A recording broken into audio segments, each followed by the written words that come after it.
All right. Good morning. Let me fix my screen. It's been running in to get to the show. Good morning, everybody. This is Monday Morning Coffee with Kyle and Ann, where we talk about what's going on in downtown Chicago real estate. I'm Ann Rossley. I'm with Kyle Harvin, my dear friend and colleague. And Super Bowl weekend. How'd you do? I'm going to embarrass myself. I didn't watch it. No, you don't have to embarrass yourself. I had it on in the background while I was working, and we were so excited for the Bears to be in it that this was just kind of a snore, wasn't it? I was streaming season 6 of Law and Order. There you go. I like that. Lizzie and I we went to Crying Tiger last night. Ooh, how was that? It was really yummy. Highly recommend that to everybody out there who's looking for it. But it's hard to get reservations. You need a daughter willing to stay up to midnight to get a reservation 30 days out. What did you have? What did I have? Mm-hmm. Oh, they have, I love Thai food to begin with. They have this nam tok that was made with Wagyu beef. That was sensational. And then they had this duck curry dish, phenomenal. Oh yeah, it was just terrific. So that was that. Right. I had a little bit of a tough week business-wise. So what do you mean? Oh, I've just have all kinds of issues, some of which we'll talk about today. Okay. But before I jump into statistics, let me ask you, how did your open house go this weekend?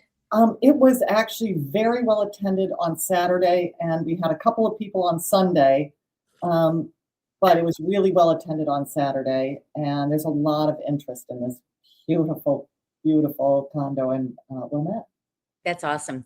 So I did not have a single person attend my open house at 130 Garland.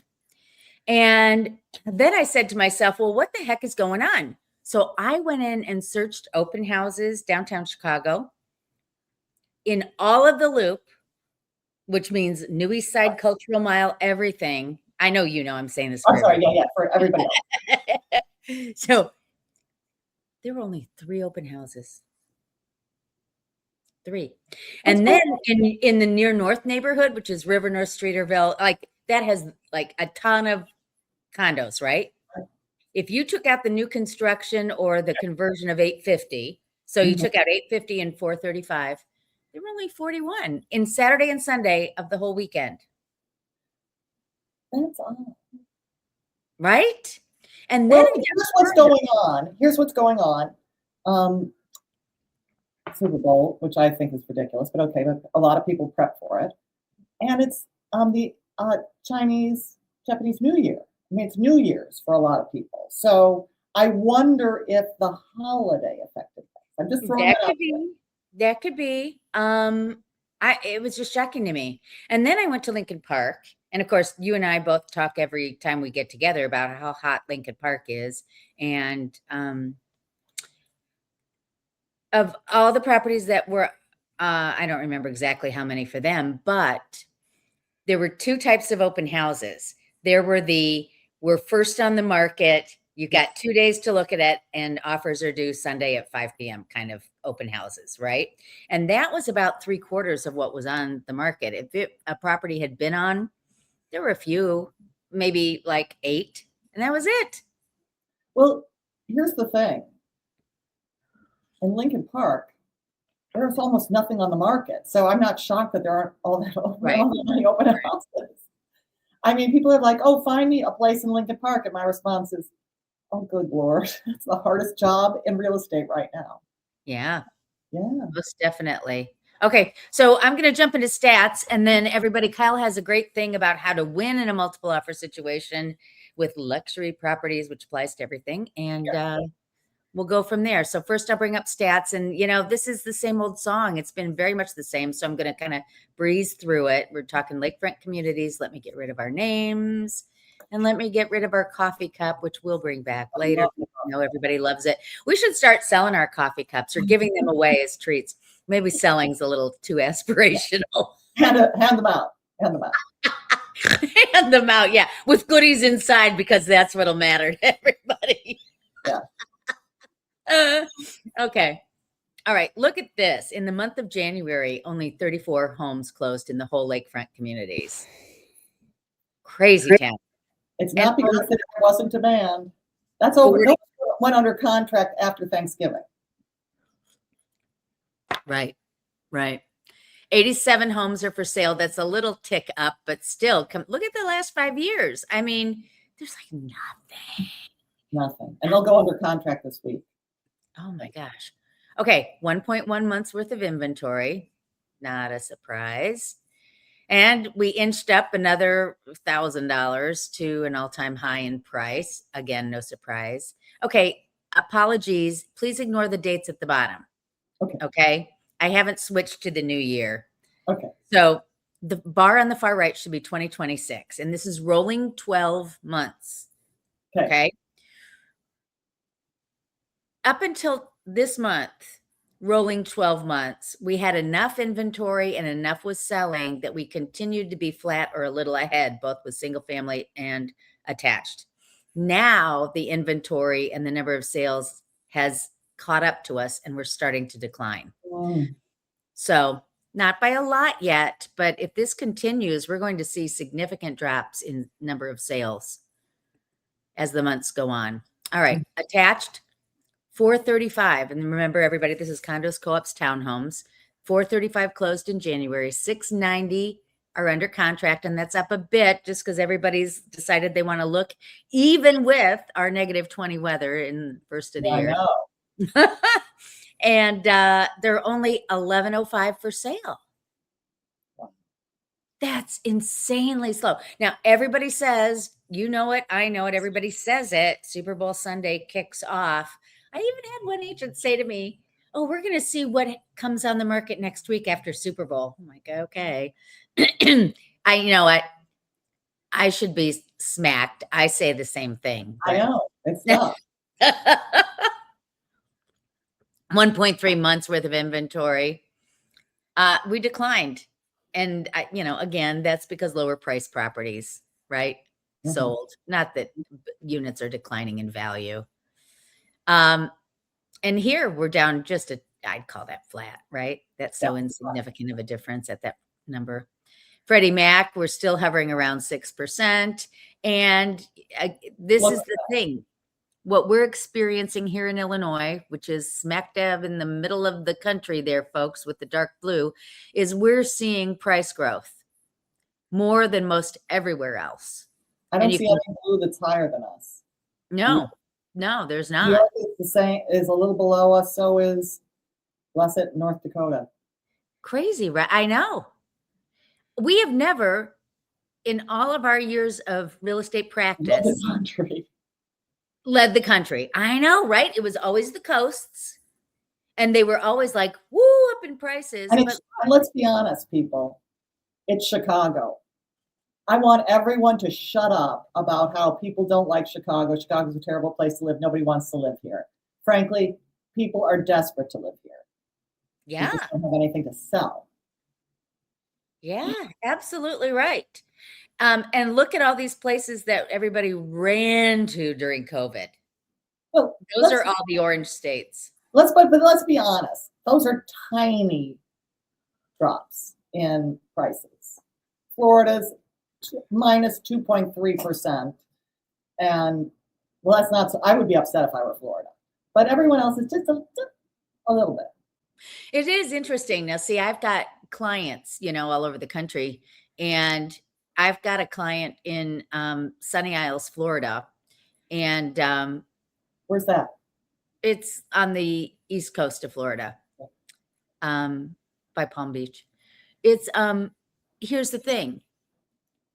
She's experiencing what we've experienced in the past, like during COVID, like where you've got a building with 15 condos on the market and they're not selling and so forth. But they're all upset. They've only got 4 months worth of inventory. Yeah. And to them, they've had such a smashing market that you get to 4 months of inventory and it's like, oh no. They've got a balanced market. Yeah. If we only had a balanced market, people. Oh my God. Okay, so that gets me to this. Do you, I mean, like if somebody said to you, what do you think of the market? Would you tell them it's a great market? What would you say? I would say it is a very challenging market. Um, if you're a seller, Mm. it is really good as long as you're not aspirational, as long as you follow the market, as long as you're really strategic about it and not like, whoo, I have a property and everyone wants my property. But if you're a buyer, you have to be on your game or you're going to be very disappointed. The casual buyer is going to be very disappointed. And I've had this happen when I've had listings. I had a cute little one bedroom in my building for sale, and it went really fast. I mean, it went before we went on the market. I mean, we were on I think we were on Tampa or the private network just to test the price, and we went bam. And another person who lives in the building, wanted to consider it.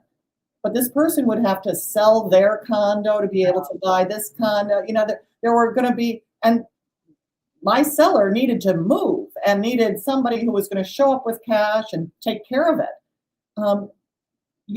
There is no market right now for a buyer who is not ready to go. Right. So I want to think about it out of your mind, do all of the pre-work, or you're not going to be a success. I hate to say it, you're not going to be successful. You know what I mean? I totally agree. But I also think buyers should, maybe you don't want to do Lincoln Park. I'm not talking Lincoln Park. No, I know. But like the Loop is a little slower right now. I feel like the Loop is a real bargain. Yeah. Given what's going on. West Loop, challenging.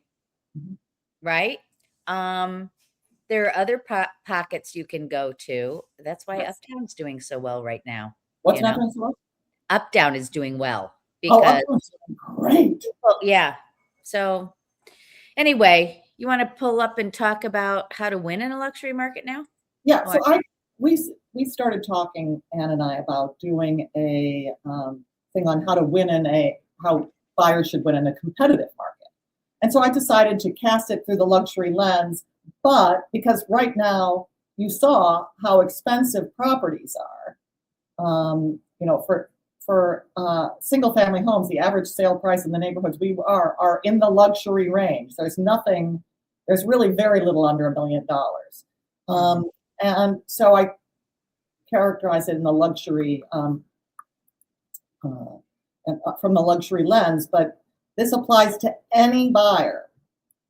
Okay. Right now, the market is incredibly competitive. We have more buyers who are right now supported by parents who are making cash offers for their kids or helping their kids make cash offers. Whether they actually show up with cash or get a mortgage, it doesn't matter, but they are making cash offers. So it's very competitive, well capitalized. Meaning their offer is not contingent on getting a loan. Yes. But so they call it all cash. Right. But whether they actually pay cash is up to them. They are represented by agents. I had a situation today, or a couple days ago, where somebody called me directly. A buyer called me directly and said, "How much would your seller take for me to just buy it?" Make an offer. No, how much would he take to avoid the open houses and just do it? I'm a cash. It's like, listen, this is too great a property to be playing with nonsense. I'm not going to play with your nonsense. No. My people were like, "Who is this guy? We don't know anything about him, and he wants me to pick he wants my." He's got moxie. Hey, he's trying to beat the market. Let's teach him how right now. Yeah, show up with a broker, because that's somebody who's going to trust you. A broker or some other advisor, but somebody who's going to help you. That's a really good point, Kyle. I like that point a lot. These guys that swagger in and think they know how to do this without a real estate agent. And I'm not telling you guys that I'm saying there should be a monopoly for real estate agents and every deal should be done. But what I'm saying is when you come in with an attitude or you try to do it on your own in a market like this, you just don't have the inside track, and the listing agent doesn't know that you're all set up and good to go. Sorry, That is so true. got me on a rant. I have buyers who are now under contract on a property that had previously been under contract with a unrepresented buyer.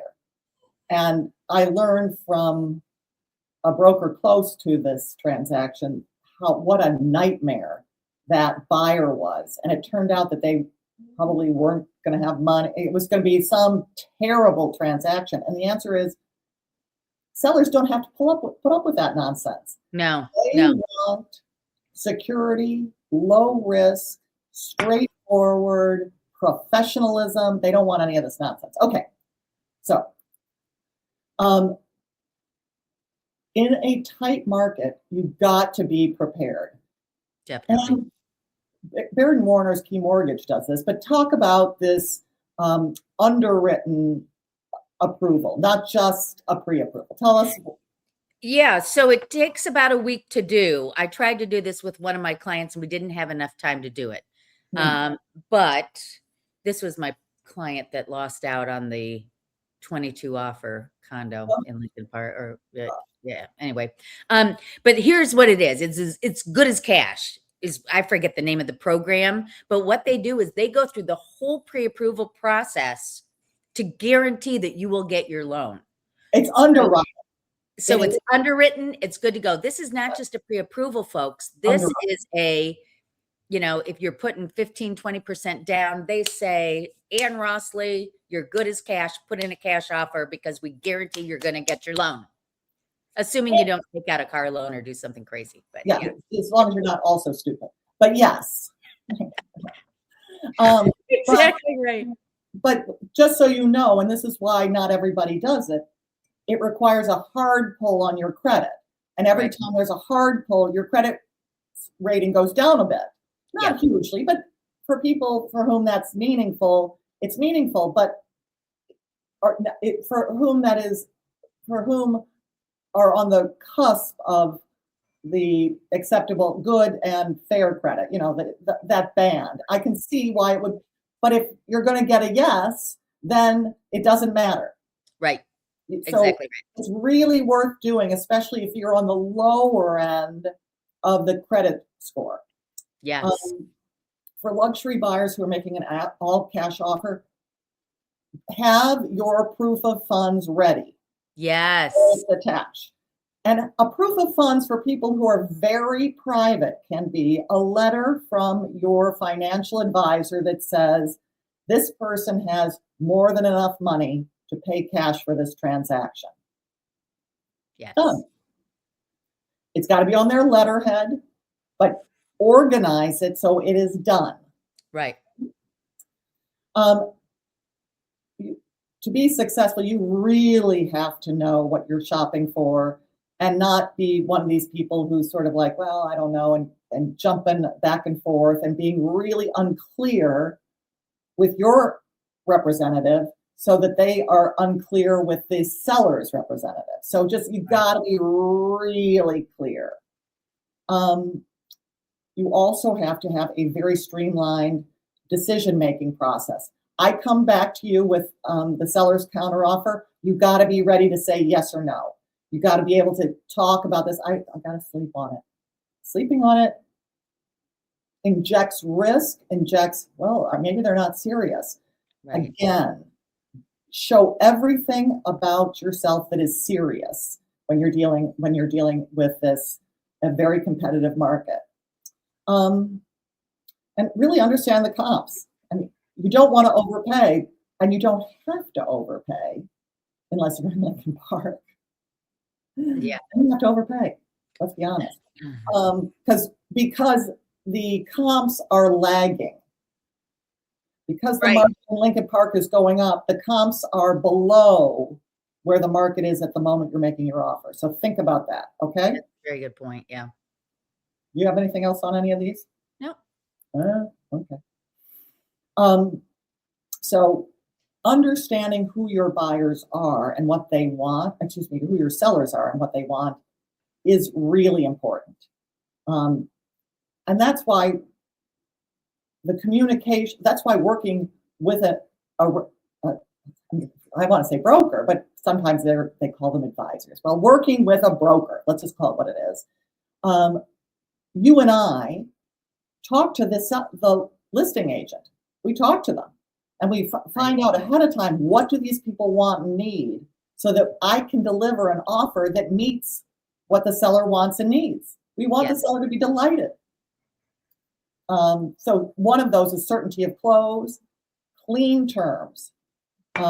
Sometimes you can't. Sometimes when you're representing certain buyers that have other moving parts in the background of their needs, you can't put a clean offer in, but then you've got to increase the things that you can do, increase your earnest money, you pull other levers, but as clean terms as possible. By that, I mean as few contingencies as possible. Right. What do you think about, so I had a situation which I've never had before, where my buyers offered to pay Baird & Warner directly, not from a pile of cash on the table. That certainly makes an offer more appealing. Makes it really clean.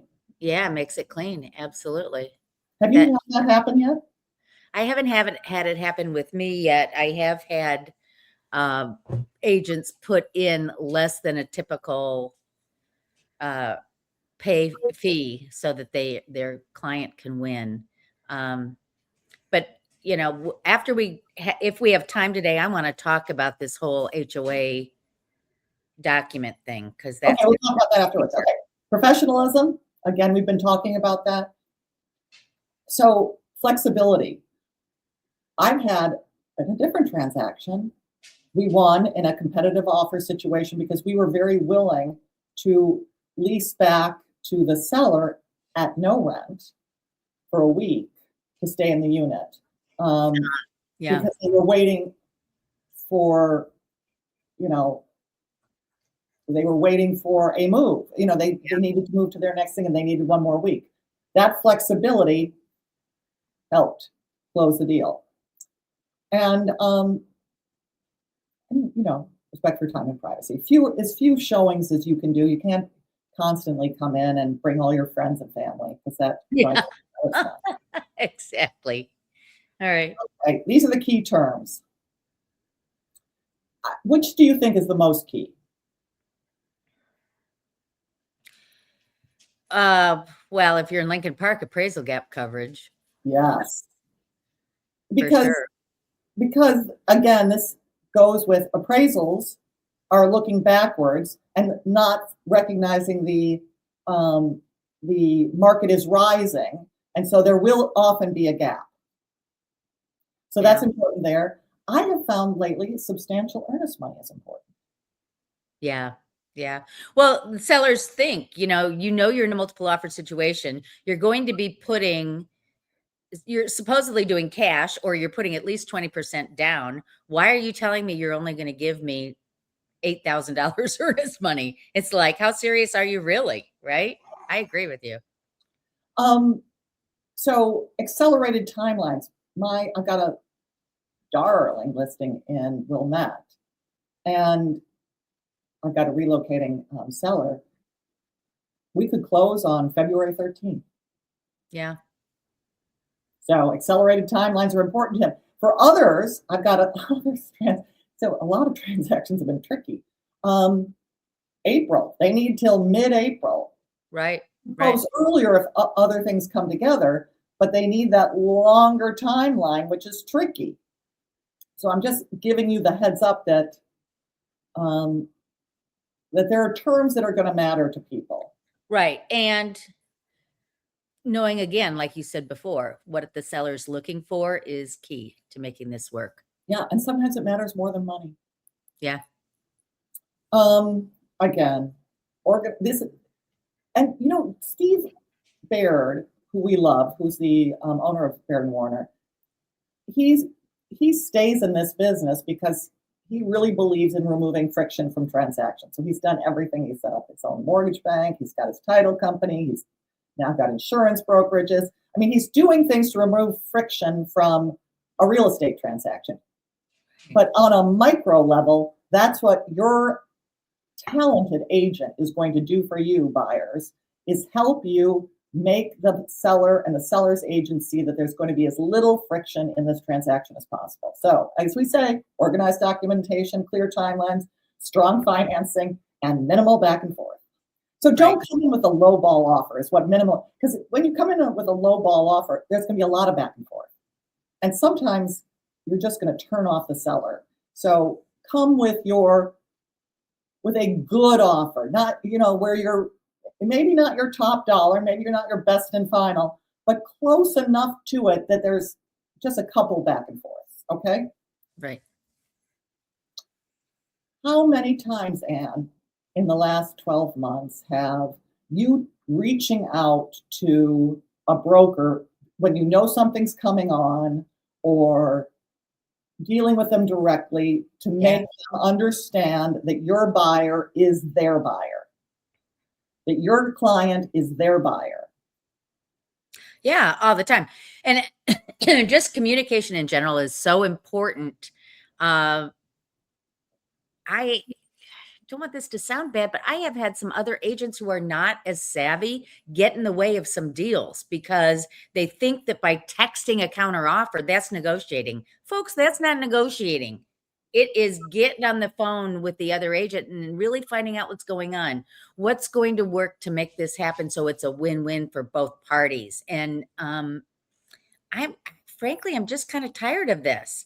And then another one, I'm like, explain to me your offer, because this is well below the comparables. And like, she doesn't even call me back. It's like, come on, let's have a conversation about this. I didn't want to be argumentative, but it was a ridiculous offer. And that's one of today's soapboxes. I have several, folks. Oh, but also, for example, I'm how many deals? Okay, one right now.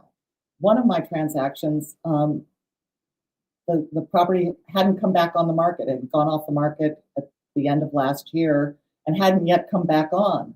Yeah. And I identified that it was going to come back on, and we've made a transaction. So we are alone in negotiating.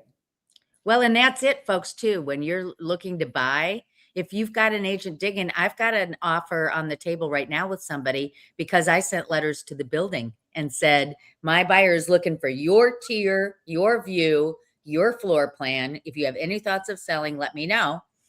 And we have an offer on the table for it that we're negotiating right now. So yes, it can be done. Can be done. So anyway, I just wanted, so those are, do I have any more? Advanced competitive tools. Oh, so I don't like escalation clauses anymore. I don't either. Yeah. Why don't you? Well, I find that a lot of people who do escalation clauses have buyer's remorse, think they overpay, or they get into a situation where we may indeed have appraisal problems, right? Mm-hmm. So the price you're going to pay is the price you're going to pay. And I tell my people, put the number out there at which a penny more you'd be happy not to get the property. And that's it. So I think that works so as a seller's agent, I don't want an escalation clause. I will often say, give me your best and final, because an escalation clause may not give me their highest price. Right. Exactly right. They might be happily willing to go, say, to 500, but the escalation says 485 up to, or for up to 500. Yeah. Or up to 490, whatever it is, it can be tricky. Yeah. And so there's that reason. And to all your points about, and also $2,000 more than the next highest or the highest offer, $2,000 is not going to overcome the other terms that may be important. So it could then be useless. So I don't want people to fall in love with an escalation clause. I agree. And in fact, I've had a few agents say to me, I don't want an escalation clause. Just bring me your straight offers. So this pre-inspection point, I think it's more of a note for sellers. Conducting a pre-inspection can help identify issues that you can then resolve. It can also help in the negotiations. If you want to say, I did a pre-inspection, here it is, and these are the ones I fixed, it can help raise the price of the property. So well, absolutely. And if you're in a multiple offer situation and you've done a pre-inspection as a seller, then they're going to feel comfortable waiving the inspection, right? Or at least doing an as is. Yeah, they might still do one, but they can waive it as a contingency. Right, right. So I think a pre-inspection is a great idea. There's this early release of earnest money. This may be in other markets. Usually earnest money, you have to be comfortable with the risk of the transaction going south. Putting the money in the client's hands before the closing, I'm not in love with that idea, but these are all things that might be able to help you in a and what you're saying by that is the money goes, what we sometimes say is it goes hard. Yeah. Meaning with all these contingencies, and based on our time, we're going to have to talk about this next week. But the point is, you could have contingencies. I have a closing that's supposed to take place on Friday.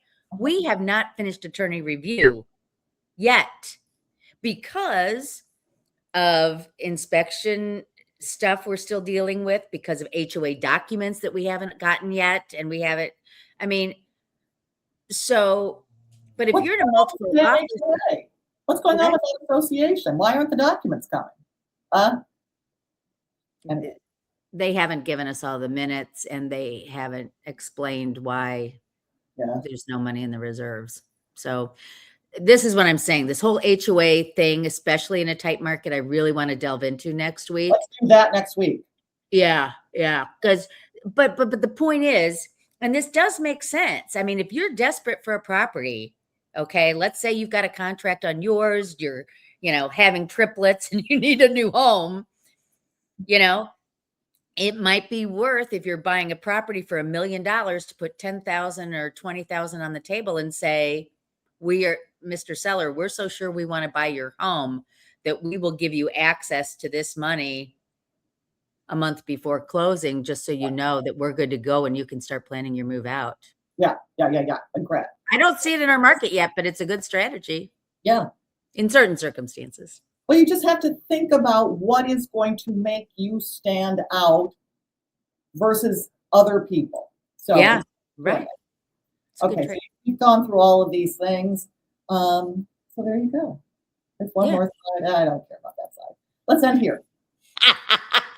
You don't like the handing the key over thing? Yeah, all right. Oh my goodness. So there is so much going on in the market. It is a challenge. Yeah, I would not want to be a buyer or seller who's trying to do it on their own right now. It just doesn't pay. And the other thing is this private listing thing has gotten very tricky as well, which is, and maybe that's another thing for us to talk about. Did you see that Zillow won an interim measure that they did? There was Compass did not succeed in getting a restraining order on Zillow's forbidding properties that don't go on the market that stay on the private network from hitting Zillow listings. So it's oh boy, don't get me started on that rant. It's another soapbox. Yeah, fighting the fight for fair housing. Go Zillow. Exactly. Well, there's so many nuances and things around that. One of the other things that maybe we can talk about next week is there are the homes that sell quickly, like within a week of going on the market. And then there are some, like there are 2 homes in Lincoln Park this week, just this week, that went under contract that had been on 165 and 181 days. So the question is, what was different about them and why did they finally go under contract? So that would be an interesting conversation to have as well. So much to talk about. So we'll be back. We'll see y'all next week. Thanks for watching. And if you have things you want us to cover, let us know. Take care.